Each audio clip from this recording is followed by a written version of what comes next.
Morning students, BGM classes में आपका स्वागत है। आज हमारा जो टॉपिक है वह विश्व के प्रमुख महासागर से संबंधित है। तो चलिए बिना देरी किए हुए हम पढ़ते हैं। तो सबसे पहले हमारा जो महासागर है वह प्रशांत महासागर है। प्रशांत महासागर सबसे बड़ा महासागर है। इसकी आकृति की बात करें तो त्रिभुजाकार इसकी आकृति है।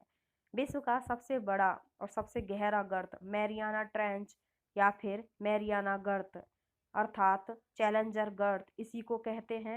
यह गुआम द्वीप में फिलीपींस के पास है और इसकी अगर अपन बात करें गहराई की तो यह 1133 मीटर गहरा है। विश्व की सबसे ऊंची चोटी इसी के अंदर है जो कि मोनाकी पर्वत के ऊपर है। यह समुद्र तल से 10,205 मीटर ऊंची है जो कि माउंट एवरेस्ट से भी ज्यादा बड़ी है। विश्व के 60% से ज्यादा भूकंप व ज्वालामुखी इसी महासागर के तटीय भागों में आते हैं। इसीलिए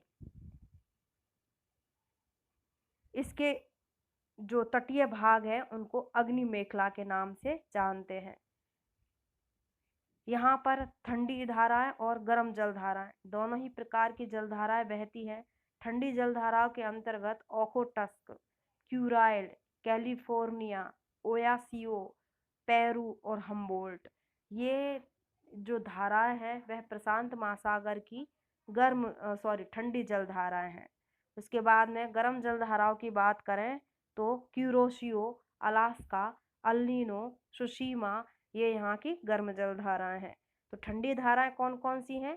ओखोटस्क, क्यूराइल, कैलिफोर्निया, ओयाशिबो, पेरू और हम्बोल्ट। और गर्म जलधारा कौन कौन सी देखी हैं? क्यूरोशिबो, अलास्का, अल्निनो और सुशीमा। यहाँ सबसे गहरी द्रोणी है वह है फिलीपींस द्रोणी। अभी कुछ दिन पहले हमने रीट का एग्जाम दिया था तो रीट का एग्जाम में यहीं से ये जो धारा है उठा के दी थी कि भाई निम्न में से कौन सी धारा है वह दक्षिणी अटलांटिक की है। तो ये ओयाशिबो थी, क्यूराइल थी और दो धाराएं और थी जिसका जिक्र आगे होगा तो फिर मैं बताऊंगी। ठीक है, तो इसका मतलब ये है कि हम जो भी पढ़ रहे हैं वह बहुत ही महत्वपूर्ण है और परीक्षा की दृष्टि से काफी महत्वपूर्ण देखा जा सकता है। दूसरा जो हमारा महासागर है वह अटलांटिक महासागर, जिसको अटलांटिक महासागर भी कहते हैं। इंग्लिश में अटलांटिक और हिंदी में अटलांटिक। ठीक है, कोई ज्यादा वो नहीं है, कहीं ये समझो कि यार सेम ही है, अटलांटिक और अटलांटिक में क्या अंतर है? तो ए का अंतर है भाई।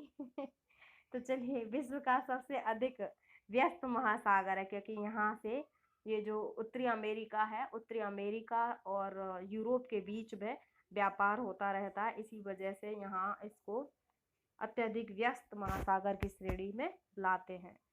अंग्रेजी के एस अक्षर के समान इसकी संरचना है। उत्तरी भाग में इसका जो उत्तरी भाग है वहाँ डांगर बैंक जो कि यूरोप के पश्चिमी भाग में आता है और ग्रांड बैंक जो कि न्यूयॉर्क के पास आता है। जो ये अपना उत्तरी अमेरिका है, उत्तरी अमेरिका में जो न्यूयॉर्क शहर है उसके पूर्वी भाग में आता है ग्रांड बैंक। अब ये है क्या डांगर बैंक, ग्रांड बैंक? क्या कोई पैसे रखने वाले बैंक है? नहीं नहीं, ये कोई पैसे रखने वाले बैंक नहीं है। ये मछली पकड़ने के केंद्र है। यहाँ पर जो मछलियाँ पकड़ी जाती हैं अटलांटिक महासागर से तो मछलियों को स्टोर करके रखा जाता है। पैसे नहीं रखे जाते, यहाँ पे मछलियाँ रखी जाती हैं। ठीक है, यहाँ की प्रमुख द्रोणियों की बात करें तो ब्राजील द्रोणी, कनारी द्रोणी, गिनी द्रोणी, उत्तरी अमेरिका द्रोणी और गायना द्रोणी है। ठीक है, प्रमुख गर्त की बात करें तो प्यूर टोरिको गर्त और रोमांशे गर्त यहाँ के प्रमुख गर्त है। ठंडी जलधाराओं की बात करें तो लेब्राडोर ठंडी जलधारा है, बेंगुएला की ठंडी जलधारा, कनारी की ठंडी जलधारा और फॉकलैंड की ठंडी जलधारा है। गर्म जलधारा की बात करें तो गल्फ स्ट्रीम। अब जैसे तो इसके तो नाम के पीछे स्ट्रीम लगा है तो अपन पहचान सकते हैं कि गल्फ स्ट्रीम गर्म जलधारा है। फ्लेग्रिडा ये भी गर्म जलधारा है। ब्राजील यह भी गर्म जलधारा है। ब्राजील देश है और ब्राजील की साइड से जो धारा आती है वह ब्राजील की धारा कहलाती है जो कि गर्म जलधारा है। ठीक है, गिनी जलधारा है, इरमिंजर जलधारा और एंटीलीज जलधारा। ठीक है, तो अभी मैंने पहले बताया था कि हमारे रीट में पूछा गया था तो अब जो तीसरी धारा थी वो बेंगुएला की धारा थी कि भाई निम्न में से कौन सी अटलांटिक की धारा है। तो बेंगुएला की धारा हो गई अटलांटिक में, और उधर ओरोशियो की थी वो प्रशांत महासागर की थी, तो वो निकल जाएगा। और इसमें ये सही है कि अटलांटिक की धारा जो है वो बेंगुएला की धारा है। ठीक है, तो सारगोसा सागर उत्तरी अटलांटिक में स्थित है। अब ये सारगोसा सागर क्या है? तो क्या होता है कि जब गर्म जलधारा और ठंडी जलधारा एक स्थान पर आकर मिलती है तो वहां पर एक धुंध छा जाती है। और दूसरी बात यह है कि ये जो धारा है जब बह के आती है तो अपने साथ में प्लैक्टन नाम की घास बहा कर लेके आती है। अब ये प्लैक्टन घास होती क्या है? ये एक तरीके की समुद्री घास है जिसका उपयोग ये जो समुद्र के अंदर रहने वाली मछलियां होती हैं वो करती हैं। अब मछलियों को खाने के लिए जहां पर खाना पीना या घास उत्पन्न होगी तो वहां पर ही तो सबसे ज्यादा मछलियां पाई जाएंगी। और जो अटलांटिक महासागर का उत्तरी भाग है, यहाँ पर जब गर्म जलधाराएं और ठंडी जलधाराएं आपस में मिलती हैं तो फिर मिलने के बाद में जो प्लैक्टन नाम की घास है यह सारगोसा सागर अर्थात बीच में एक बड़ा सा क्षेत्र बना लेते हैं, तो वहां पर यह जो घास है वह मिलती है। और इस क्षेत्र में ही सबसे ज्यादा मछलियां पाई जाती हैं। इसी कारण ये जो ऊपर दिए गए बैंक के नाम है डांगर बैंक और ग्रांड बैंक, इसी के आसपास विकसित है ताकि मछलियों को आसानी से पकड़ा जा सके। और यहाँ पर हर तरीके की हर क्वालिटी की मछलियां आपको देखने को मिलेंगी। ठीक है, अगर किसी को जाना है तो ऑफ कोर्स वो जा सकता है, कोई रोक टोक नहीं है। ठीक है, अब पढ़ते हैं हम तीसरा हिंद महासागर। तो हिंद महासागर आपको पता है हमारा जो भारत है, भारत के नाम पर ही हिंद महासागर का नाम महासागर पड़ा है। इसके पूर्वी भाग में बंगाल की खाड़ी है और इसके पश्चिमी भाग में है अरब सागर। तो पूर्वी भाग में जो बंगाल की खाड़ी है इसको हम प्राचीन समय में महोदधि के नाम से जानते थे। अर्थात कहने का तात्पर्य यह है कि जो बंगाल की खाड़ी है इसका प्राचीन नाम महोदधि था। अब जो अरब सागर है भाई, बंगाल की खाड़ी का नाम महोदधि हो गया तो फिर अरब सागर का भी तो कुछ नाम होगा, पहले उसको भी तो कुछ पुकारते होंगे। तो अरब सागर का नाम था रत्नाकर। ठीक है, अब उसके बाद में आगे आ जाता है यहाँ के प्रमुख कुछ कुछ द्रोणियां। अब वो कौन कौन सी द्रोणियां हैं? एक तो है सैड माली द्रोणी, अरेबियन द्रोणी, मॉरिशस द्रोणी और अंडमान द्रोणी। ये अपने हिंद महासागर की प्रमुख द्रोणियां हैं।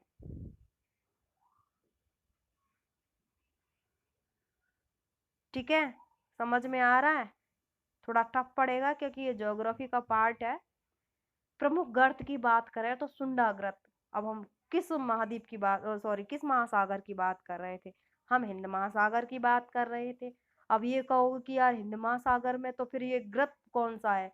जो अभी गर्त का नाम है ये गर्त कौन सा है? तो सुंडा गर्त है। तो फिर कहाँ पे होगा? जब हमारा जिक्र ही हिंद महासागर है तो सुंडा गर्त भी हिंद महासागर में ही होगा। प्रमुख द्वीप की बात करें तो मेडागास्कर का द्वीप सबसे बड़ा द्वीप है। उसके बाद में Andaman Nicobar, Zanzibar, Reunion, Diego Garcia, ये यहाँ के प्रमुख द्वीप हैं। और एक और है लक्षद्वीप जो कि प्रवाल भित्ति द्वीप है हमारे भारत का। ठीक है, फिर उसके बाद में गर्म धाराएं हैं। तो गर्म धाराएं कौन कौन सी है? मेडागास्कर की गर्म धारा है, मोजाम्बिक की गर्म धारा है और आगुलहास की गर्म धारा है जो कि हिंद महासागर की प्रमुख धारा है।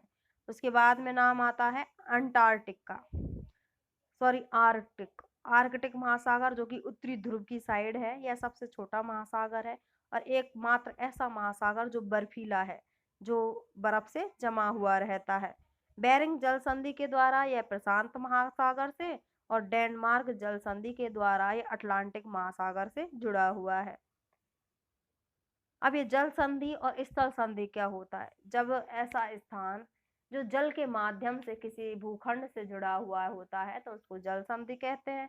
और ऐसा स्थान जो स्थल के माध्यम से, स्थल खंड के माध्यम से स्थल से जुड़ा हुआ होता है या फिर कोई समुद्र से जुड़ा हुआ होता है उसको स्थल संधि कहते हैं। संधि अर्थात जोड़ने वाला।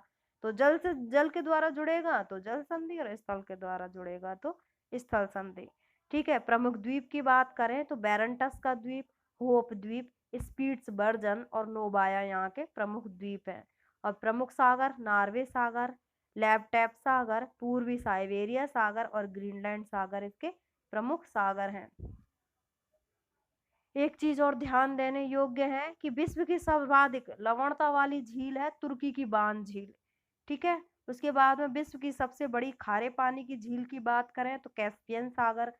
इसके नाम के पीछे ही सागर है मगर यह है झील है। ठीक है। याद रखना, कहीं यूं समझ जाओ कि यार ये झील कैसे हो गई, इसके नाम के तो पीछे सागर लगा हुआ है तो इसका मतलब ये सागर होना चाहिए। नहीं भाई, ये सागर नहीं है, यह झील है जो कि विश्व की सबसे बड़ी खारे पानी की झील है। ठीक है। अब विश्व की सबसे बड़ी मीठे पानी की झील कौन सी है तो लेक सुपीरियर जो कि उत्तरी अमेरिका में है।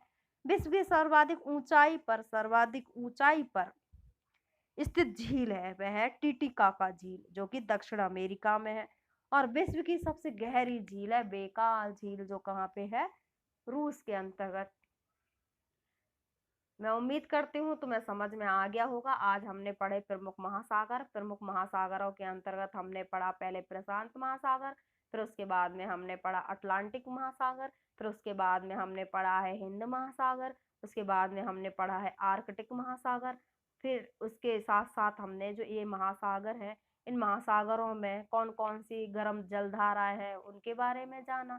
फिर हमने पढ़ा कौन कौन सी ठंडी जलधाराएं हैं, प्रमुख गर्त के बारे में जाना। ये जो महासागर है, महासागरों के जो प्रमुख फेमस गर्त हैं उन गर्त के बारे में पढ़ा। और फिर उसके बाद में हमने यह चीज जाना कि विश्व की सर्वाधिक लवणता वाली झील तुर्की की बान झील, सबसे बड़ी खारे पानी की झील कैस्पियन सागर, सबसे बड़ी मीठे पानी की झील लेक सुपीरियर, इसके बाद में सर्वाधिक ऊंचाई पर स्थित झील टिटिकाका झील, और विश्व की सबसे बड़ी गहरी झील है बेकाल झील जो कि रूस के अंतर्गत है। आज के लिए इतना ही बहुत है। नेक्स्ट क्लास में हम कोई नेक्स्ट टॉपिक कवर करेंगे जो कि आपके और हमारे लिए महत्वपूर्ण होगा। तो पढ़ते रहिए, आगे बढ़ते रहिए, हमेशा स्वस्थ रहें, खुश रहें। जय हिंद।